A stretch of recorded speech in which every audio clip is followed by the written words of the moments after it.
नमस्कार, बहुत बहुत स्वागत आपका अनादि टीवी पर। मैं हूं आपके साथ पारुल। आज बात करेंगे अपने ही दे रहे दर्द। क्या योगी सरकार के मंत्रिमंडल में सब कुछ ठीक चल रहा है? ये सवाल यूपी के सियासी गलियारों में चर्चा का विषय बना हुआ है। पहले खबर आई कि पीडब्ल्यूडी मंत्री जितिन प्रसाद इस्तीफा दे सकते हैं, फिर उसके बाद जल शक्ति राज्य मंत्री दिनेश खटीक के इस्तीफे की खबरें चलने लगी। सूत्रों के मुताबिक उन्होंने राज्यपाल को इस्तीफा भी भेज दिया। हालांकि सरकार की तरफ से अब तक इसकी पुष्टि नहीं हुई है। लोक निर्माण विभाग के कैबिनेट मंत्री जितिन प्रसाद भी अपने ओएसडी के हटाए जाने के बाद से नाराज बताए जा रहे हैं। सरकार ने इन खबरों को महज अफवाह बताया है, लेकिन जल शक्ति राज्य मंत्री दिनेश खटीक अपने विभाग के सीनियर मंत्री स्वतंत्र देव सिंह से बेहद नाराज हैं। आरोप है कि खटीक की न तो विभाग के अधिकारी सुनते हैं और न ही उनके अपने विभाग के सीनियर मंत्री।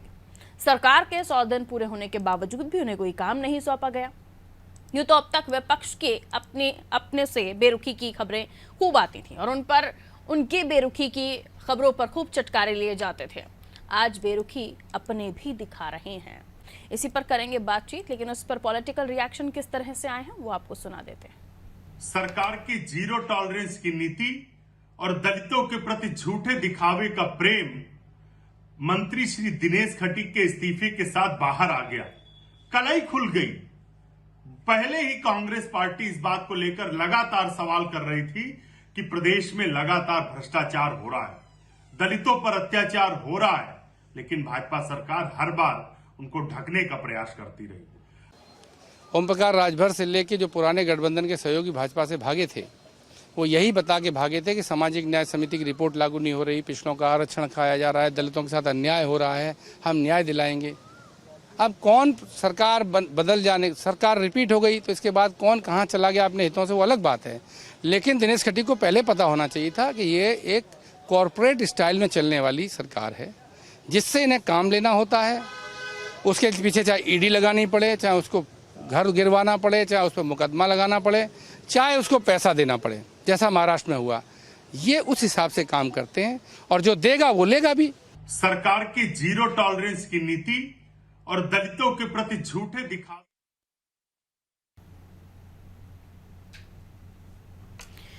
तो देखा आपने किस तरह से पूरे सीक्वेंस को या पूरे सिनेरियो को दलित से जोड़कर देखा जाने लगा है कि दलितों का अपमान करती है बीजेपी वगैरह वगैरह। आपने सुना आरोपों को भी।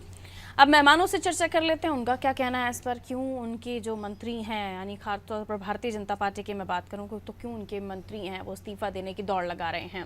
वहीं हम दूसरे दलों की बात करें तो इसे क्यों दलित से जोड़कर देखा जा रहा है, क्यों कास्टिज्म पॉलिटिक्स की जा रही है। मिलियन मेहमानों से जो हमारे साथ चर्चा में जुड़ रहे हैं। गौरव तिवारी, प्रवक्ता आप कांग्रेस से, गौरव तिवारी जी का बहुत बहुत स्वागत, हमारे साथ जुड़े हुए हैं। शबनम पांडे जी, प्रवक्ता है बीजेपी से, शबनम जी का बहुत स्वागत करती हूँ। कपिल श्रीवास्तव जी, राष्ट्रीय प्रवक्ता समाजवादी पार्टी से, कपिल साहब आपका भी बहुत बहुत स्वागत। ब्यूरो चीफ हमारे राघवेंद्र पांडे जी उत्तर प्रदेश से हमारे साथ जुड़े हुए हैं टेलीविजन स्क्रीन पर। राघवेंद्र जी से इस पूरे सिनेरियो को समझने की कोशिश करेंगे। 2 इस्तीफों की खबरें आई राघवेंद्र जी, और वो भी मिनिस्टर कैटेगरी के पोस्ट पर, पोजीशन पर तैनात। लेकिन उसके बावजूद ये कहा जा रहा है, जो उनके रीजंस हैं वो बताए जा रहे हैं कि एक की ओएसडी को हटा दिए जाने की वजह से उन्होंने नाराजगी जताई, क्योंकि उनका नाम पिछले दिनों किसी मामले में आया था जो तबादलों से जुड़े हुए थे, और दूसरे कुछ और ही रीजन से अपना पद छोड़ने के लिए तैयार हैं। हालांकि इसको लेकर बहुत ज्यादा बड़ी कोई पुष्टि है नहीं, अपडेशन आप दे सकते हैं। क्या कुछ कहना चाहेंगे? यूपी में जो पॉलिटिक्स हो रही है, इसे दलित पॉलिटिक्स से जोड़कर देखा जा रहा है। इधर मायावती जी भी अपनी नाराजगी जताती हुई नजर आ रही हैं।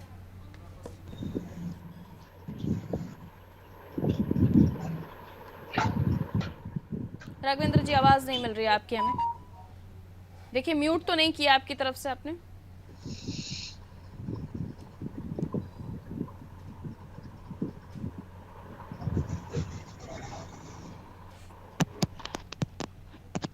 ठीक है, मैं लौटूंगी राघवेंद्र जी आपके पास। सबसे पहले हम शबनम जी के पास चले जाते हैं।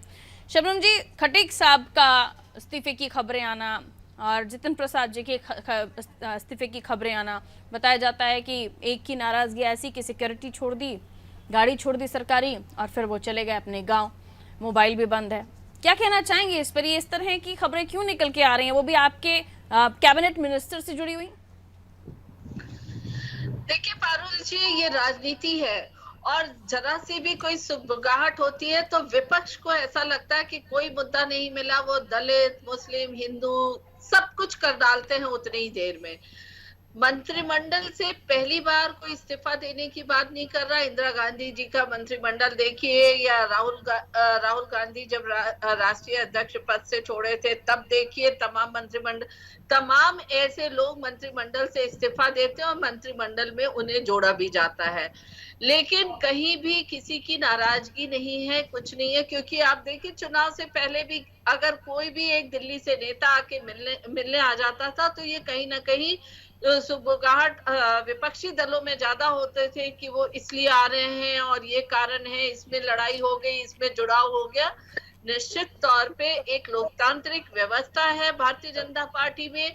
अगर किसी को किसी बात की शिकायत है तो वो अपने वरिष्ठ नेताओं से वो शिकायत कर सकते हैं, और अगर कहीं कुछ गड़बड़ दिखता है सरकार के किसी कामकाज में प्रशासनिक स्तर पे, तो उस पर भी बोलने का पूरा हक है मंत्रियों को। और ये हक हमारी ही भाजपा पार्टी ने इस संगठन से लेके सरकार तक में सभी को दिया है। पर इससे मुझे नहीं लगता कि विपक्षी पार्टियों को कोई लेना देना है, लेकिन उन्होंने तुरंत दलित शब्द इस्तेमाल करना शुरू कर दिया।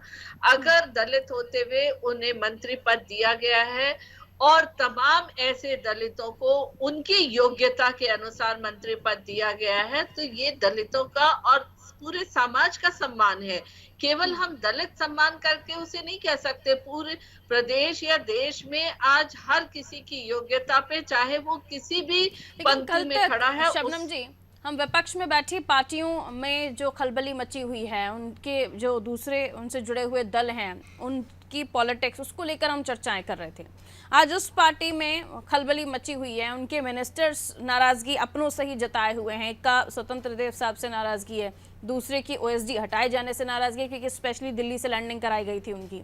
तो ये जो चीजें हैं ये अब आपकी पार्टी में होने लगी, और आप तो सत्ता में बैठे हैं, वो विपक्ष में बैठे हुए हैं, उन्हें अपने इंपॉर्टेंस नहीं दे रहे, आप अपने मिनिस्टर्स को इंपॉर्टेंस नहीं दे रहे, ऐसे आरोप लग रहे हैं मैडम। पारुल जी, किसी भी मिनिस्टर ने ये नहीं कहा कि मिनिस्टर्स को इम्पोर्टेंस नहीं। अगर ब्यूरोक्रेसी के खिलाफ किसी तरीके की बातें, ब्यूरोक्रेसी में कोई एक परिवर्तन कोई चाहता हो, कोई सुधार चाहता हो, तो ये मंत्रियों का अपना एकाधिकार है इस बात का सजेशन देना अपने नेतृत्व को। और अगर इस बात को लेकर कोई मंत्री दिल्ली में मिलता हो या मुख्यमंत्री जी से मिलता हो, तो मुझे नहीं लगता कि इसमें कोई गलत है, और ये उनका एकाधिकार है। और सब अपनी बातों को रखने का अलग अलग तरीका समझते हैं। अगर किसी मंत्री के ओएसडी पे कार्रवाई हुई है, आप जो कह रही हैं वो आपके मिनिस्टर्स भी यही विचार रखते होंगे ना मैडम। फिर ओएसडी के ऊपर कार्रवाई हो, अगर वो गलत है उन्हें हटाया जाए, तो उसमें किसी भी मिनिस्टर को क्या प्रॉब्लम हो सकती है? गलत तो हटाएगा, लेकिन उसकी वजह से नाराजगी, इस्तीफे जैसी खबरें नहीं हो सकती। लेकिन तथ्यों को, क्योंकि वो उस विभाग के कैबिनेट मिनिस्टर हैं, तथ्यों को रखना, अपने पक्ष को रखना, अपने ओएसडी या राघवेंद्र जी से पूछ लेती हूँ, तथ्यों को रख रहे हैं राघवेंद्र जी, अपनी सफाई दे रहे हैं, अपनों से शिकायत भी कर रहे हैं, तो उसमें किसी को तकलीफ नहीं होनी चाहिए। लेकिन इस्तीफे की जो खबरें आ रही हैं उसको नकार रही है बीजेपी के इस्तीफे जैसी कोई बात नहीं।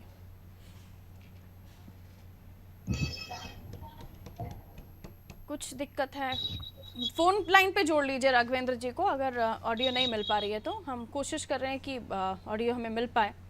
ठीक है, तब तक मैं कपिल श्रीवास्तव जी के पास चली जाती हूँ। कपिल श्रीवास्तव जी, आपका क्या कहना है इस पर? कल तक हम आपकी पार्टी में जो खलबली चल रही थी अंदर, आपके जो राजभर साहब हैं वो भी नाराज थे, उन्होंने दूसरे कैंडिडेट को राष्ट्रपति चुनाव में मत दे दिया, तो नाराजगी की खबरें पहले आपकी पार्टी से निकलकर सामने आ रही थी। अब जो है पूरा पाला बदल गया है, बीजेपी में खलबली मची हुई है, बीजेपी से इस तरह की खबरें निकलकर सामने आ रही हैं, क्या कहिएगा?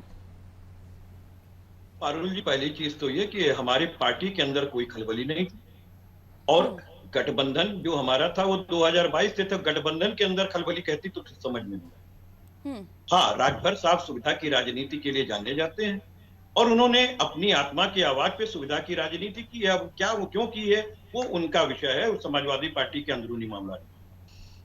दूसरी चीज, अब जहां तक बात रह गई जतिन साहब का या प्रतीक जी का मामला है, मैं तो एक बात ये कहना चाहता हूं कि भाई देखिए, 0% जो भ्रष्टाचार पे टॉलरेंस की नीति है, उस पे शबनम जी को अपनी बात क्लियर कर।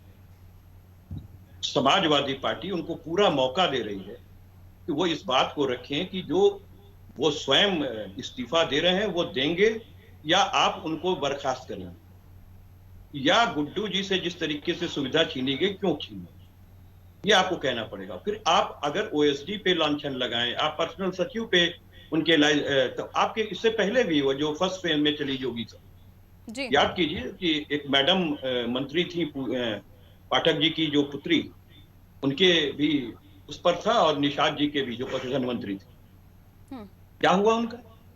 भाई तब हम तो ये कह रहे हैं कि अगर मृत लोगों का प्रमोशन हो जाए, मृत लोगों का जो है वो ट्रांसफर हो जाए, ऑनलाइन ऑफलाइन चाहे जैसे हुआ, आपके ही अंदर से तमाम लोगों ने उन पर भ्रष्टाचार के आरोप लगाए, उन पर भी और स्वास्थ्य विभाग भी, और स्वास्थ्य विभाग के मंत्री ने स्वयं भी लगाए।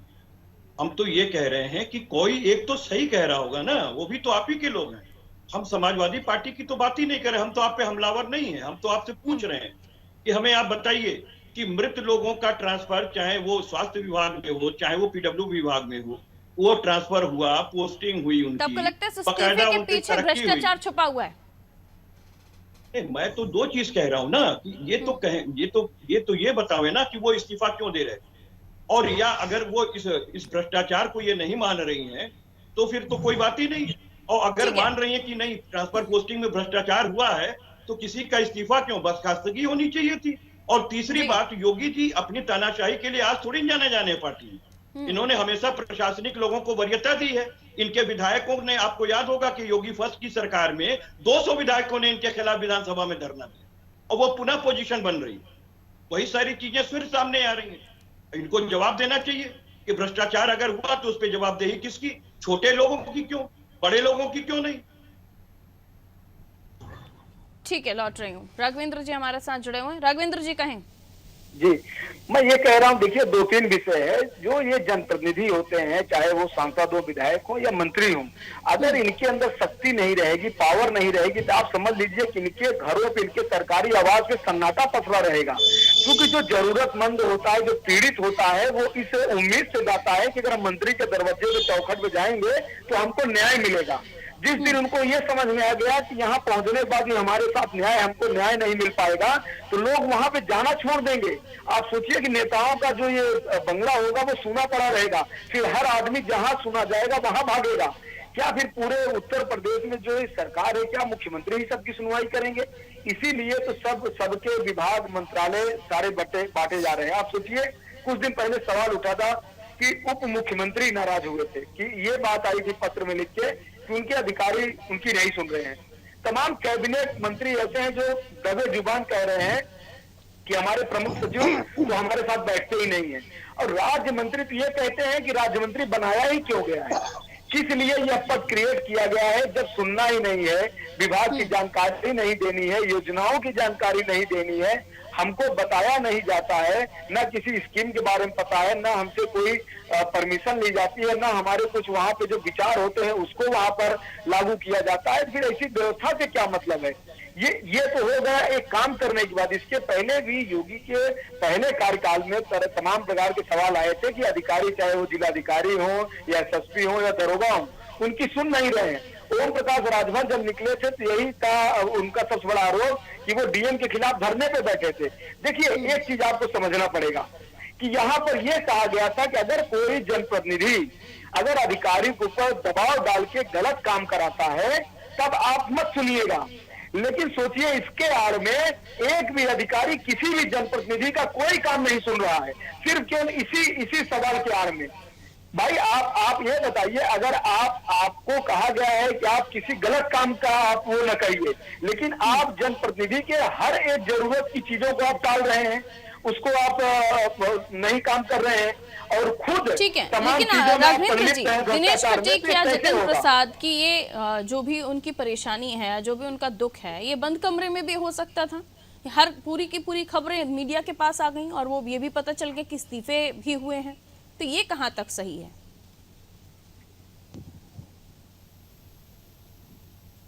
हेलो जी राघवेंद्र जी, क्या लगता है आपको? बंद कमरे में भी तो हो सकता था ये सब। हाँ, फिर से एक बार सवाल करें।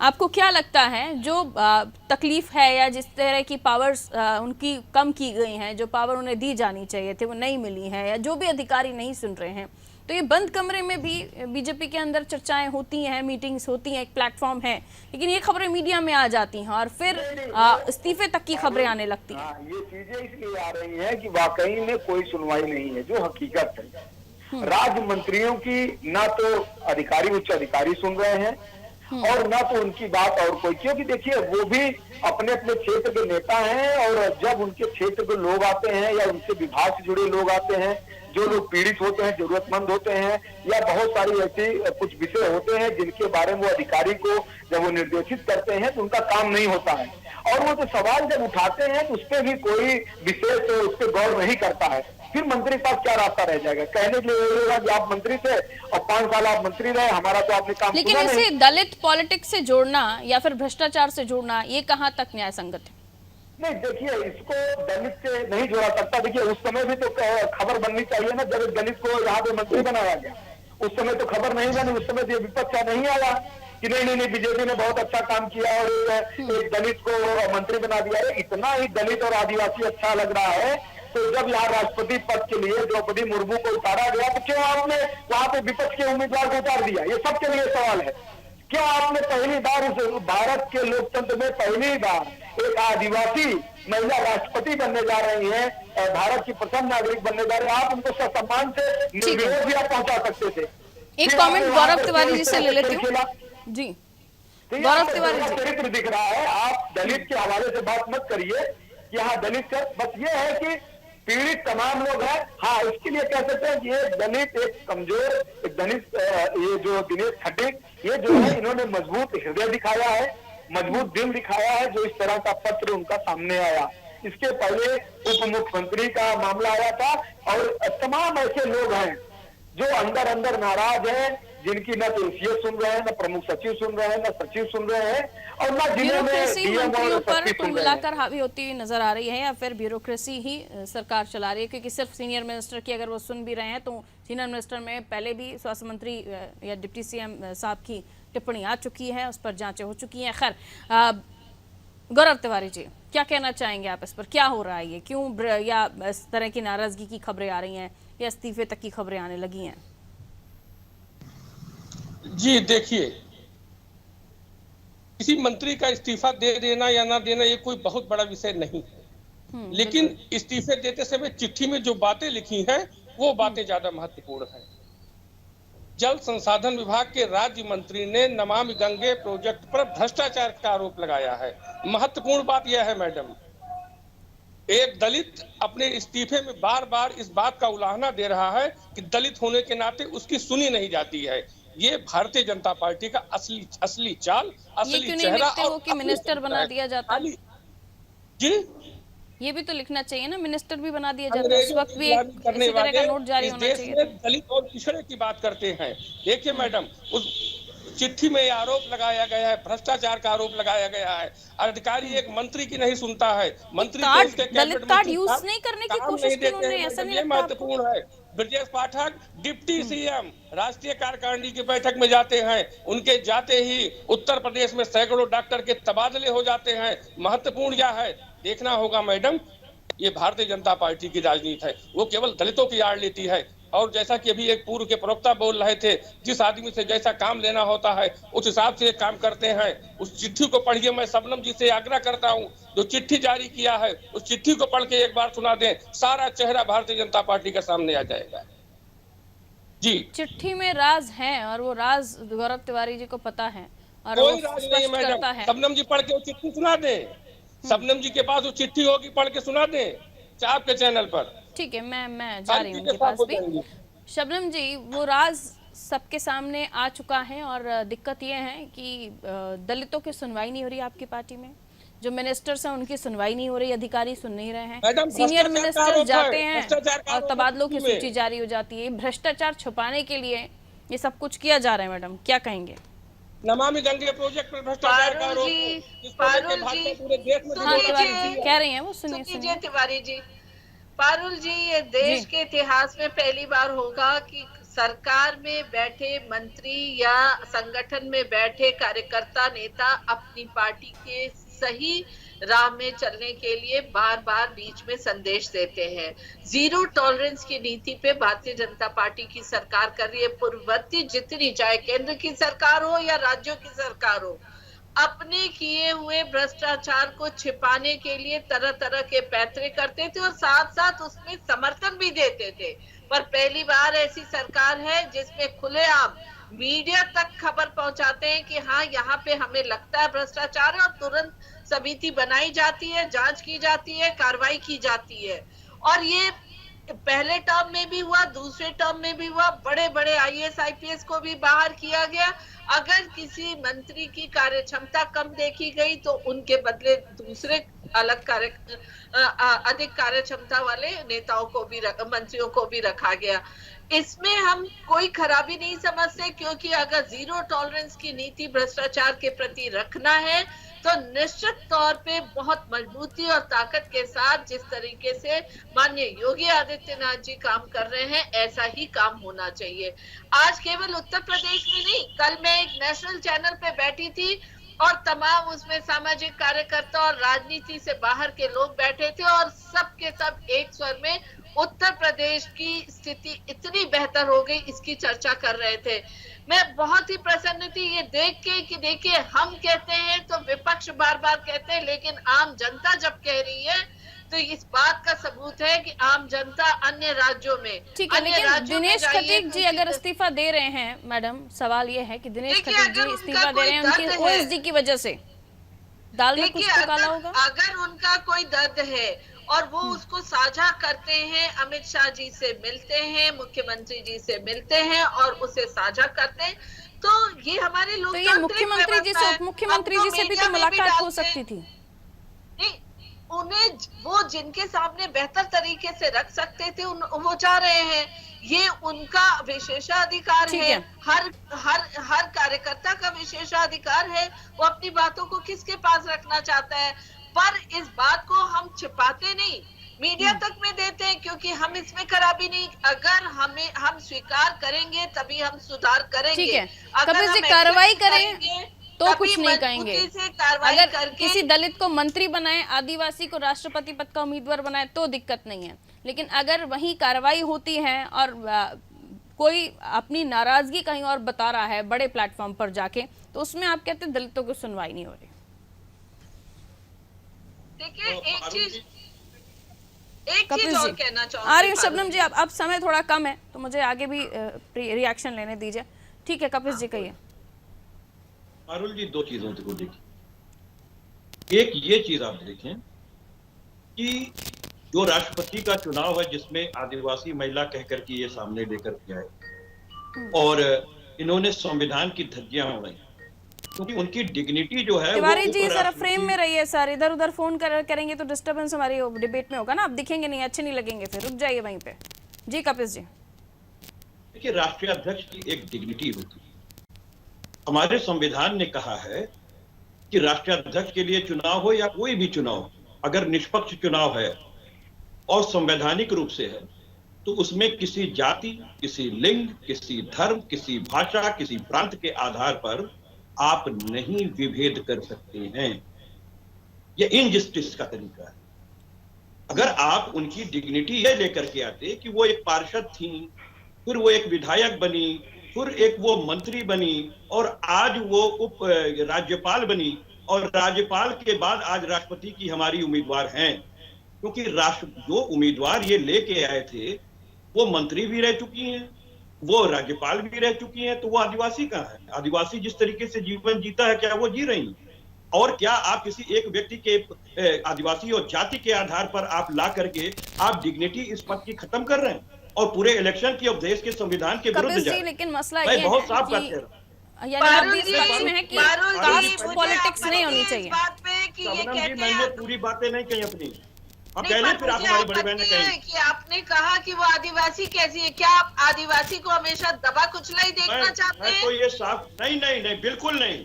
मैंने ये साफ कहा कि जो डिग्निटी है वो उनके राज्यपाल होने से, उनके मंत्री होने से, उनके पार्षद होने से, उनके विधायक होने से।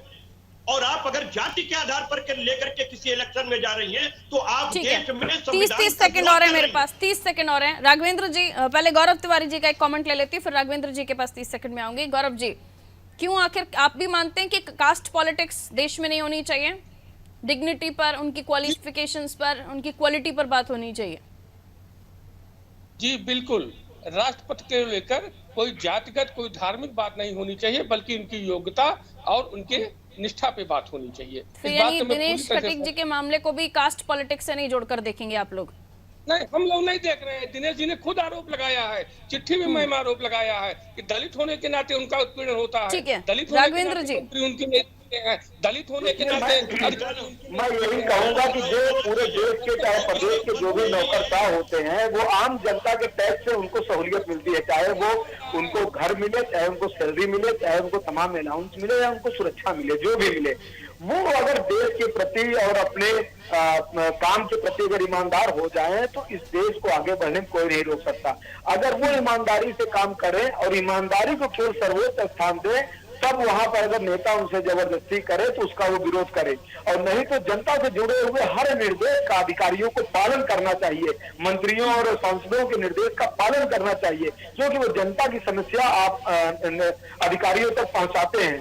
तो मेरा मोटा मोटा ये कहना है कि अधिकारी लोगों को अपने कामकाज में, अपने स्वार्थ में बदलाव लाना चाहिए, और ये जो जनता की मतलब एक टैक्स की गाड़ी कमाई से आपको सब कुछ दिया जाता है, फिर आप लोग क्यों अपना स्वार्थ आगे ठीक है बढ़ाते हैं? राघवेंद्र जी, समय आप कम है। बहुत बहुत शुक्रिया आप सभी का हमारे साथ जुड़ने के लिए। और तो देखिए, चर्चा जिस तरह से हो रही थी कि क्यों आखिर मिनिस्टर्स योगी कैबिनेट में इस्तीफा दे रहे हैं।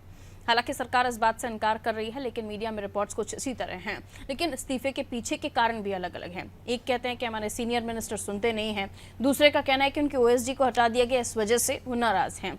अब स्थिति ये है कि ओएसडी को हटाने की वजह उनके ऊपर कार्रवाई हुई है, जो तबादलों को लेकर जांच हुई थी उसके बाद से, और वहीं दूसरे का कहना है कि 100 दिन पूरे हो गए लेकिन उन्हें काम नहीं दिया जा रहा। तो मिनिस्टर या राज्य मंत्री जिस पद पर हैं, अगर उन्हें उस तरह का पावर नहीं मिलेगा, उन्हें वर्चस्व नहीं मिलेगा, तो वो आवाज़ उठाएंगे। लेकिन ये आवाज़ सार्वजनिक क्यों उठ रही है? क्यों आखिर एक प्लेटफॉर्म पर जो पार्टी के अंदर होता है उसमें ये बात नहीं रखी गई? हालांकि बीजेपी का यही कहना है कि हमारे यहाँ सब चीज़ें सार्वजनिक की जाती हैं, फिर कार्रवाई की बात हो या अगर कोई सरकारी अधिकारी भी गलत कर रहा है तो उसे भी सार्वजनिक किया जाता है। अब ऐसे में इस पूरे मामले को कास्ट पॉलिटिक्स से जोड़कर देखा जाने लगा है, क्योंकि दिनेश खटीक खुद कह रहे हैं कि मैं दलित हूँ इसलिए मेरी सुनवाई नहीं होती। अब इससे आम जनमानस में कितना असर पड़ता है इस बात का, या दलित वोटर्स पर कितना असर पड़ता है इस बात का, आने वाले समय के साथ पता चलेगा। फिलहाल ये पॉलिटिक्स इस्तीफे वाली कहाँ जाती है, ये देखना दिलचस्प होगा। दीजिए इजाजत, रखिए अपना ख्याल, नमस्कार।